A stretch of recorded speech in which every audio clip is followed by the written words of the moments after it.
Hey everyone, welcome back to the channel. In today's video, I'm going to show you how to complete KYC in Telegram wallet. So first of all, we are going to open our Telegram where we have our wallet, and then at the top left corner you have the X icon, but just beneath it you have the settings icon. So you are going to tap on it, and then right here you can see the identification level. Now here you can see that it's basic, and this is usually the case for anyone who just opened their wallet account on Telegram. So we are going to tap on it, and you can see that you have the basic, the extended and advanced.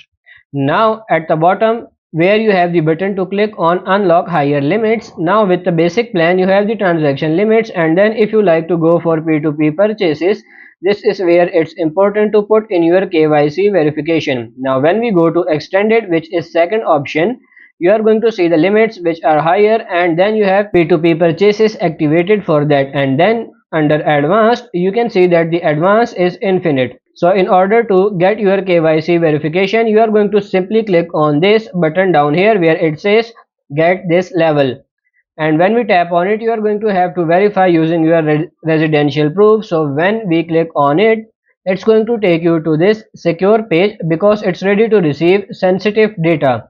Now this is secure of course, and that's why you are going here. So if you like to have your KYC verification, all you need to do is to follow these steps and continue with the procedure.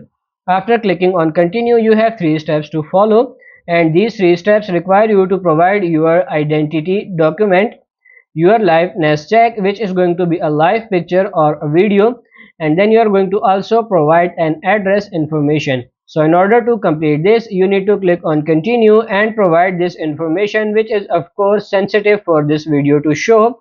But if you click on continue, you can see the option to put your identity documents, your live liveness check, and your address information. After doing this successfully, your KYC verification will be completed. So that's pretty much it for this video. I hope this video was helpful. If it is, like it and subscribe to the channel. Thank you.